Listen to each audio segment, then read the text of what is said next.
বিসমিল্লাহির রহমানির রহিম। সংযুক্ত আরব আমিরাত প্রবাসী বাংলাদেশি ভাই ও বোনেরা, আসসালামু আলাইকুম। আপনারা সবাই বর্তমান অবস্থা সম্পর্কে যথেষ্ট অবগত আছেন। গতকাল আপনাদের উদ্দেশ্যে দূতাবাস থেকে আমরা দুটি বার্তা দিয়েছি আপনাদেরকে সতর্ক করার জন্য। এই বার্তাগুলোর মাধ্যমে অন্তত দুটি পরামর্শ আপনাদেরকে আমরা দেওয়ার চেষ্টা করেছি, যেগুলি সংক্ষেপে নিয়ে আবার পড়ছি। এক, সবাই নিরাপদ অবস্থানে থাকুন।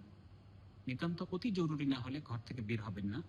পাসপোর্ট, আমিরাত আইডি, নগদ দিরহাম, শুকনো খাবার, পানি ইত্যাদি হাতের কাছে রাখুন। কোনো জমায়েত করবেন না। আরব আমিরাত সরকারের নির্দেশ মেনে চলুন। 2, গুজবে কান দিবেন না। বিভ্রান্তিমূলক পোস্ট দেওয়া এবং শেয়ার করা থেকে বিরত থাকুন। আমিরাতে এটি একটি দণ্ডনীয় অপরাধ।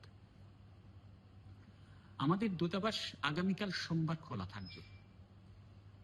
আমরা গতকালকের কথাই আবার বলছি, যে কাজটি আপনি আগামীকাল করবেন বলে পরিকল্পনা করেছিলেন, সেটি যদি 7 দিন বা 10 দিন পরে করলেও চলে, তাহলে আপনার আগামীকাল আসবার দরকার নেই। যদি এমন জরুরি হয় যে সেটা আপনার আগামীকালকেই করতে হবে, কেবলমাত্র সেক্ষেত্রে আসুন, আমাদেরকে আপনারা দূতাবাসে পাবেন। প্রিয় ভাই ও বোনেরা, সাহস হারাবেন না।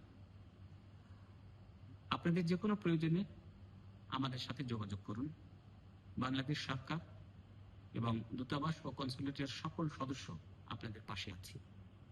আমিরাত সরকার এদেশে বসবাসরত সকল নাগরিকের নিরাপত্তার সকল ব্যবস্থা নিশ্চিত করছে। আপনারা সবাই সুস্থ থাকুন, ভালো থাকুন। খোদা হাফেজ।